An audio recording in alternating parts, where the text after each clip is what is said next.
दोस्तों जैसे कटारिया निकला ना, बहुत ज़्यादा सोशल मीडिया पे जियो सिनेमा के ना उसके फैंस ना लगातार फोटो शेयर कर रहे हैं कि अनइंस्टॉल कर दिया है और रेटिंग भी बहुत नीचे हुई है। तो ये तो है कि थोड़ी बहुत फर्क पड़ता है, लेकिन ना जियो सिनेमा और एंडमॉल इतनी बड़ी टीम है ना, और बिग बॉस का जो शो है ना बहुत बड़ा शो है, तो इनको फर्क नहीं पड़ता। ये एक तरह की उनकी नेगेटिव मार्केटिंग ही हुई है, चाहे पॉजिटिव और नेगेटिव वो बात तो होती है ना। तो इसलिए बिग बॉस के बारे में ये नेगेटिव बात हुई इस सीजन में, तो इसी वजह से बिग बॉस को कोई फर्क नहीं पड़ता। लेकिन एल्विश यादव के जितने भी फैन है ना, एल्विश आर्मी जितनी है ना, सभी कटारिया को सपोर्ट कर रहे हैं, कटारिया को लगातार मैसेज कर रहे हैं और बार बार कटारिया को वापस लाने के लिए कह रहे हैं। लेकिन ये बहुत शो अब चला गया है, अब तो विनर हो गया, अब 2 ही दिन बचे हैं और शूटिंग भी स्टार्ट हो गई होगी। तो ये तो बिग बॉस के माइंड में पूरा सेट ही है ना, क्योंकि अब बिग बॉस आप लोग भी कोशिश कर लो किसी को जिताने का, वो नहीं जीत पाएगा इस बार के सीजन में। इस बार के सीजन में वही जीतेगा जो बिग बॉस चाह रहा है, जिसको बिग बॉस ने जिताने की सोच रखी है, पूरा माइंड सेट कर रखा है बिग बॉस ने। तो वही चीज़ है ना यार, कटारिया के जाने के बाद कटारिया के फैंस तो बहुत ही ज़्यादा गुस्से में है। कटारिया बार बार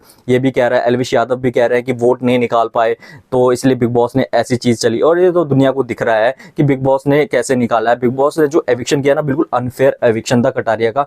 हाँ, अरमान मलिक का मैं कह सकता हूँ थोड़ा बहुत करता है, लेकिन टॉप 5 में अगर ले जाते तब भी कोई फर्क नहीं पड़ता, उसे जिताते तब भी नहीं, लेकिन टॉप 5 में डिजर्व कर सकता था कृतिका मलिक जैसे की जगह पे। लेकिन ना बिग बॉस की प्लानिंग वही है, बिग बॉस को चाहे कुछ भी कोई भी ले आओ, लेकिन जिताना उसे वही है जिसे वो चाह रहा है। क्या पता सना मकबूल को जिता दे, क्योंकि सना मकबूल के फेवर में भी बहुत डिसीजन किया, 2 बार लगातार नॉमिनेशन में उसे सेव किया है। और भले ही कितना सुनाया गया वीकेंड के वार में, लेकिन सना मकबूल को क्या पता जिता दे, रणबीर शौर्य को ना जिताएं। तो बहुत चीजें हैं यार, बिग बॉस ने अपने माइंड सेट करा हुआ है। लेकिन ना ये जियो सिनेमा को अनइंस्टॉल करना ना, ये मेरे को नहीं लग रहा है कि मतलब इससे कोई फर्क नहीं पड़ता यार, चाहे कि 1 2 10 20 के जने भी कर लेना, जियो सिनेमा तो फिर भी दिखेंगे। और जब ये बिग बॉस 18 का सीजन आएगा जिसमें सलमान खान आएंगे होस्ट करने, जब नए नए कंटेस्टेंट आएंगे, तो फिर से ये जियो सिनेमा पे फिर वही चीजें बातें होगी, वही इंस्टॉलेशन होगी, वही चीजें होगी, तो इससे कोई फर्क नहीं पड़ेगा। लेकिन हाँ, जो बात है अनफेयर एविक्शन है तो है अनफेयर। बिग बॉस ओटीटी तीसरा सीजन रहा तो रहा, 22 सीजन रहा तो रहा, बिग बॉस को इससे कोई फर्क नहीं पड़ता, मेकर्स को इससे कोई भी फर्क नहीं पड़ता। मेकर्स ने ना इस बार अपना ना शो खुद ही खराब किया, खुद ही सब कुछ कर दिया। एक डिसीजन एंड में जाके वो सही लेते तो सारा शो ना उसका सही जाता, बाइसनेस का टैग नहीं लगता। लेकिन बिग बॉस ने मन बना लिया था इस बार, तो चाहे कुछ भी हो जाए, बाइसनेस का जो टैग आ रहा है वो आ रहा है, कोई बात नहीं, लेकिन हम उसी को जिताएंगे जिसे हम जिताना चाहते हैं। कटारिया को नहीं जिताना चाह रहे थे स्टार्टिंग से, उसको हमेशा ही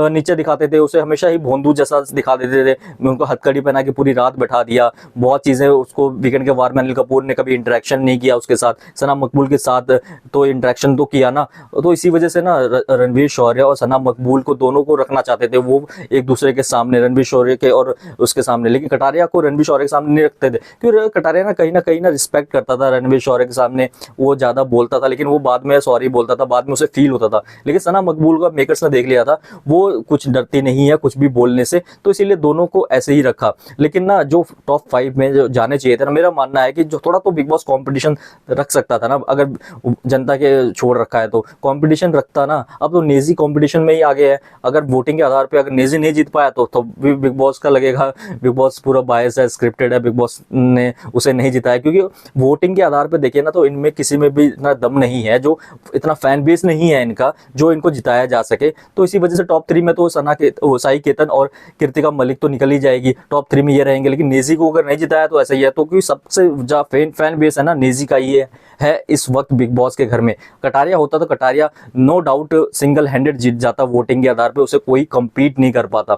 तो वही चीज़ है, बिग बॉस ने अपने हिसाब से पूरा गेम चलाया है, पूरी कहानी रची है। इस बार बिग बॉस में एविक्शन, इन हाउस एविक्शन इतने हुए हैं, पहले बिग बॉस के सीजन में कभी नहीं हुए। तो वही चीज़ें बिग बॉस पे सवाल तो खड़े करती है, लेकिन बिग बॉस को कोई फर्क नहीं पड़ता, जियो सिनेमा को कोई फर्क नहीं पड़ता, आप इंस्टॉल करो अनइंस्टॉल करो कोई फर्क नहीं पड़ता, बहुत बड़ा ब्रांड है ये। तो इसी वजह से ना कुछ ऐसा नहीं है। लेकिन ना जनता के ना कुछ इमोशंस के साथ, फीलिंग्स के साथ देखना चाहिए था मेकर्स को कि फीलिंग्स कहाँ जा रही है। ये नहीं है कि जनता का प्लेटफॉर्म शो है, पब्लिक प्लेटफॉर्म कहते हो, लेकिन पब्लिक प्लेटफॉर्म बनाया नहीं ना, ये तो बिग बॉस प्लेटफॉर्म बना दिया। पूरा बिग बॉस के हाथों में डिसीजन था किसको निकालना है किसको रखना है। तो वही चीज़ है ना, ये जो बातें हुई है वो गलत बात तो हुई है, लेकिन जो अब हो रहा है वो उससे बिग बॉस को कोई फर्क नहीं पड़ेगा। फिनाले में होगा, कोई जीत के जाएगा, उसके बाद नया सीजन आएगा तो वही चीज़ें हो जाएगी रिपीट, कोई फर्क नहीं पड़ता। हर बार ऐसा ही होता है, बाइसनेस का थोड़ा बहुत लोग उठाते हैं, सवाल खड़ा करते हैं, लेकिन उससे कोई फर्क नहीं पड़ता। 2-4 दिन होती है बातें, फिर वही नॉर्मली बातें हो जाती है।